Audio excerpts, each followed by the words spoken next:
Hey guys, this is Thomas here. I just want to make a quick video, really quick. I know I haven't made a video in a while, and the last couple of ones have been more videos of me playing whatever game I was interested in at the time, which I'm probably still going to do. But I just wanted you to know that I am planning on making more videos. I've just been really busy doing animation and life. But yeah, I like doing these videos. I want to do more. I just wanted to do a quick video really quick. I want to talk about video games one last time. I probably won't make another video about them, maybe show some of me playing, but I wanted to do a list of, I want to talk about emotional impact. A lot of times people think of games, they think of like a, kind of almost like a child's type of game, something you do that's mindless. Something that you do that, it's just a waste of time, like you kind of just want to escape for a little bit, so this is something I'm going to do. And a lot of games are like that. In fact, most games now that are really popular are like that. A lot of action games, a lot of games that involve ridiculous, intensive graphics, getting into like whether it's war-related games or fantasy games, or even a lot of these massive online games where you're kind of just escaping into a different reality. But there are some exceptions to the rule. Something that you could actually qualify as a not only a positive experience, but one that actually it's kind of like if you read a good book, you feel like, well, I really got into it. I didn't just enjoy it like it was a fun book, but like it had a really big impact on me. And there actually are a few games out there that I would say do the same thing. I'm sure there's more out there that I'm going to list. I just wanted to do 5 quick ones really quick. But I do think that these games there's more to them than just fun. And a lot of the games I like they're just fun. And I like it because it's relaxing, and you can take a break. Give yourself a little R&R, which, let's face it, you've got to have in your life. And if you don't, if you're the type of person that's just constantly busy, it's going to catch up with you eventually, especially if, there are people in your life that rely on you for emotional support. So, anyways,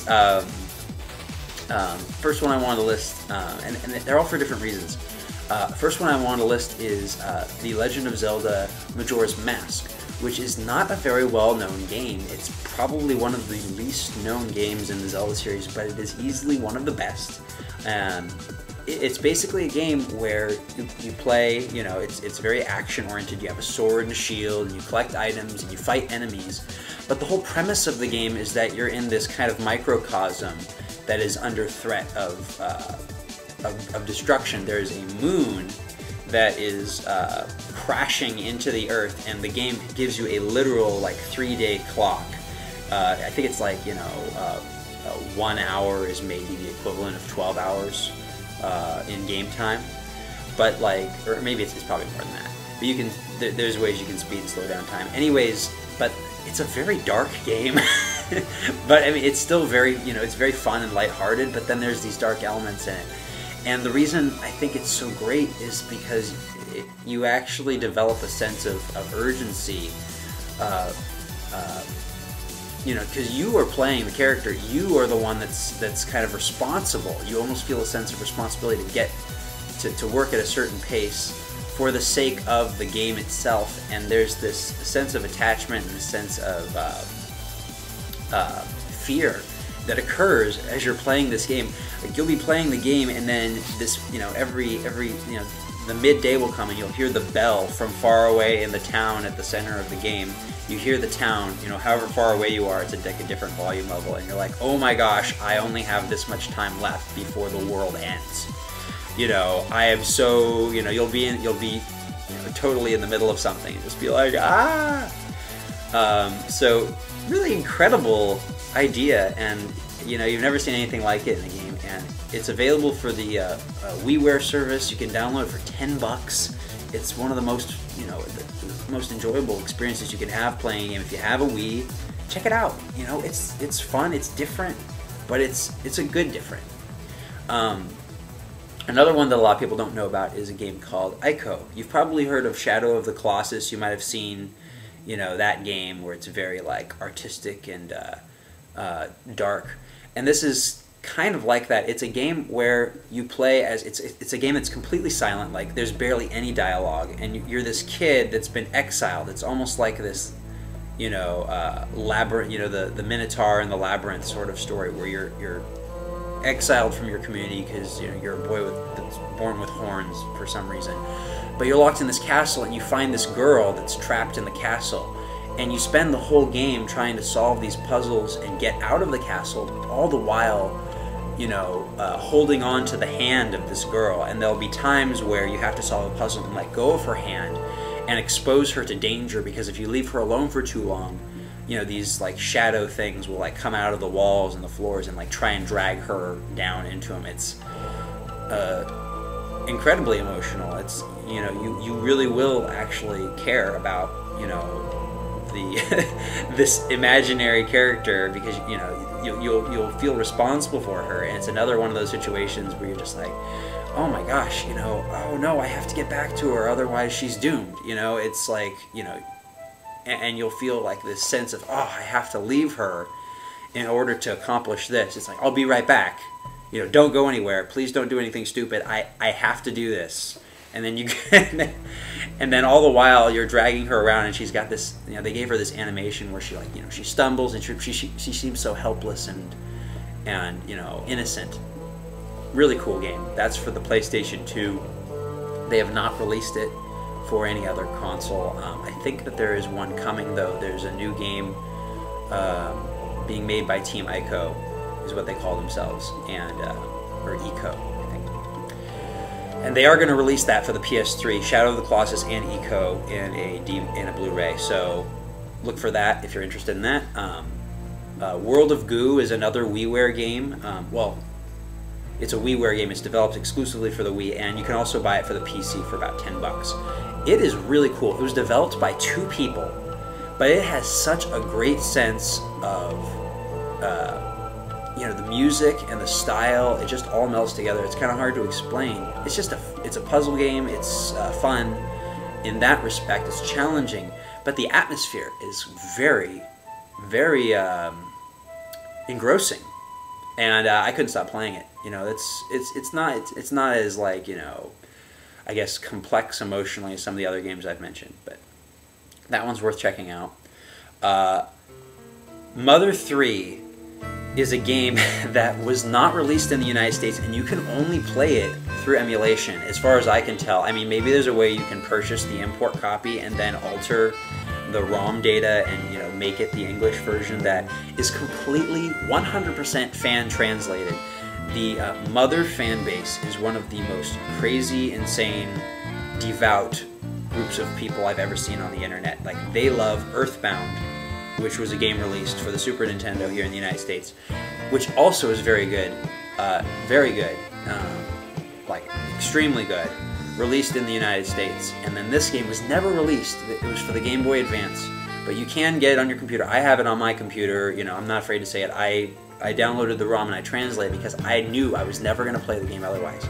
And it is seriously one of the, it's a 2D, it's like a very pixel type of graphics game. And it is one of the most emotionally engaging games I have ever played. You know, the characters are memorable, the story is incredible, the music is wonderful, and you know, you just have to play it for yourself and see. It's, you know, Mother is a series that is very wacky and strange, but at the same time extremely relevant, and it speaks to modern culture. It's not in some sort of fantasy environment. It's almost like this pseudo-realistic where, you know, people are, you know, kids are fighting enemies with baseball bats and yo-yos, or you know, you've got your little trusty dog just, you know, fighting alongside you, kind of like that. And you know, if you like games, especially Nintendo games, you know, you got to play that game. Find a way to play it. It's so good. Finally, Super Metroid. The Metroid games are it's an inconsistent series. It is an action game. It's a space-themed shooter game. But it has the potential for so much more. And you'll probably pick up a Metroid game and be like, you know, what is this? But Super Metroid is one of those games that was so good that it pretty much just defined the whole series, and the whole series since then has been trying to get, use that as a jumping point to something, I don't know, better or different, and never really succeeds. Metroid Prime for the GameCube was pretty close. They did a really good job with that. But the reason Super Metroid is not only one of the best designed games ever made, but one of the most intense experiences you'll have playing a game is that it's pretty much, it's just, it's the reason you go to see scary movies in the theaters. You identify with the character that's on the screen, you put yourself in their position, and you experience fear, tension, unease, and you play as this character who's in a spacesuit. There's no identity, you can't see any sort of personification or emotion from the character, and so automatically you do that. You put yours in there, but you slowly, as you play the game, you get deeper and deeper underground, gets more confined, more dangerous, and the only way you can survive is to just get better and better weapons, and just get better at playing the game. The music is engrossing, the action is fantastic, but the overall design of the game, the pace that it puts you on, the way in which it presents the environments that you're coming through, and the way that the music complements it, all combines into, I don't know, it's just kind of one of those things that just happens artistically, where you just get this perfect game that you could play 1,000,000 times and never not enjoy it. You must play it. If you own a Wii, it's for the Super Nintendo, but you can download it, for the Virtual Console, just like I said with Majora's Mask, for what, $7, I think. $7, you can play one of the greatest games ever made, and one that you could probably say, dang, that kind of changes how I look at video games. So, again, when it comes down to it, for the most part, video games are just about fun, about enjoyment, escapism. But you can get something more from it, because there is something to be said about the fact that if the designers do their job, if all these people making the game do their job, then you feel like you personally are, in the game. It's kind of the same thing that happens when you watch a movie. You're watching the character, and you put yourself in their position, and you experience things, and it's enjoyable. And yeah, movies aren't exactly the highest art form either, although some would argue otherwise. The same can be said for games in that respect, where it's, there's a fixed camera, there's a lens, you're looking through a universe that's imaginary, you're putting yourself in the character's position, and you're experiencing something that was designed by someone so that you can, enjoy it. It's what movies do, and games, it's kind of the same thing. At least if that's the intention of the people making it. So, and I feel like these 5 games that I mentioned, very cool, gives you that sense of, intention, where they actually went about trying to get a reaction from the audience, from the person playing. And I think they succeed. So if you think that's an interesting idea, if you want to see, well, I never really thought about that people design games and they might have an intent when they make a game besides it just being super fun. Check it out. Majora's Mask, Eco, World of Goo, Mother 3, Earthbound also really good, and Super Metroid.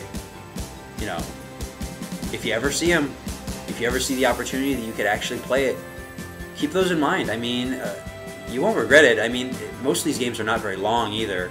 World of Goo, I think, takes like 3 hours to beat. Maybe more. It depends on how good you are at the puzzles. Eco, very short game. Super Metroid can be beaten in 5 hours. I know that for a fact. Mother 3 a little longer. It's a role-playing game, so yeah, those take a little bit more time. But even then, it's still no more than 15 hours, I think, if you just play it straight through. Majora's Mask is probably the longest. But anyways, yeah, hope you enjoy this video. Check those games out.